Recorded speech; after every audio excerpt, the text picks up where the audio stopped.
Hi friends, welcome back to Nuts' Nook. Monday, my sister, I was going to go in because we had President's Day off being a state employee and everything. I was going to go into Lansing and go to the store myself. But my sister went there, City Girl, Chris over at City Girl Homestead. Anyways, so she went and she picked up some hamburger for her and Jack. And I said, well, if they have any left over, let me know, and then you can pick up some for me. She was nice and she picked some up for me. So I only had to just go to her house and not to the store, which makes it nice because that way if I'm going to Lansing, I can visit her, right? So I'll show you what I'm going to do down here. I've got 4 packs of the hamburger. Two more still is actually in the back fridge. And I have my 8-quart Instapot out here. And I think I've told you guys before, my 3-quart, my 6-quart, and my 8-quart all has one of these stainless steel buckets. I have about a half a cup of water in the bottom of this tray. Now granted, some of the fat's going to go down there, and you know that's going to help be the liquid it needs to be.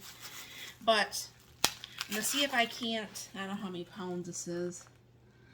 I should be able to get all this, both packs in here, and I'm just going to have to do this twice. And I'm just going to go ahead and just start throwing this in here.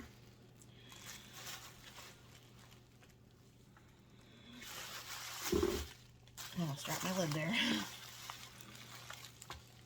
And I try to not jam just one big, huge piece, you know, so it doesn't not cook properly or whatever.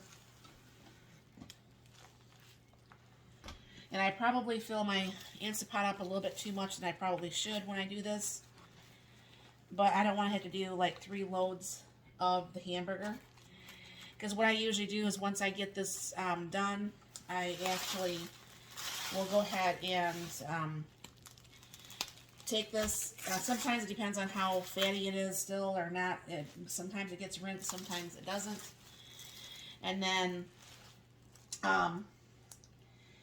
I'll put it in the little bags that you see me use, like the little sandwich bags. And we will use those for meals. Now, like my sister, I think she weighs out her meat. I'm not really for sure. I don't know how she does it. But her husband and her, when she does her meals, where I don't usually, we don't usually have leftovers unless it's like tacos or something. So I don't make a bigger batch, even though she's only cooking for 2 and I'm only cooking for 2. It just works out better that way, but she puts hers in a food saver bag. So of course it stays fresher longer and everything like that. Now, granted, I use my hamburger up way before you ever get freezer burnt or anything like that. So I don't use food saver bags. So as you can see, this is really full. This is really too full for the Instapot because you're supposed to go like so far down. But because that's actually in the liner, it's not physically in the inside liner, the actual Instapot liner. And that's one thing I like about these Instapots that I have. It has the handle so this doesn't move. I love that. Anyways, so with this one, I'm just going to go ahead and hit pressure, and it's going to say custom, and you hit that, and it's going to be on high, and I'm going to go ahead and pressure cook that for 35 minutes, and all you got to do is hit start.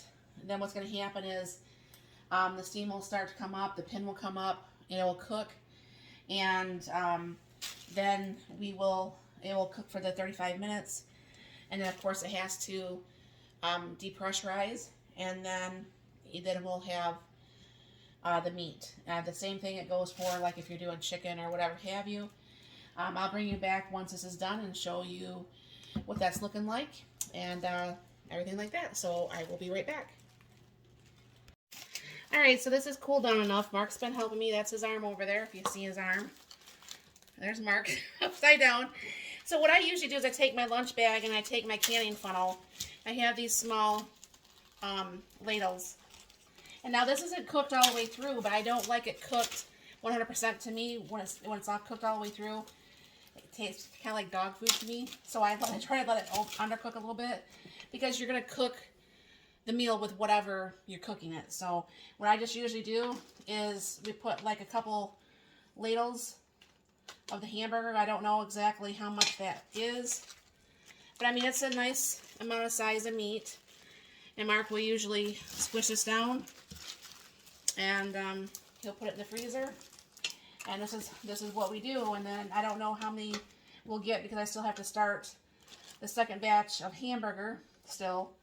But it makes it pretty nice that, you know, I don't have to stand over top of the stove cooking meat. So do you guys ever do this with your meat? If you do, let me know how you do yours. I'm not a fan of myself standing over a stove warming meat up or browning meat, or the smell of my house afterwards.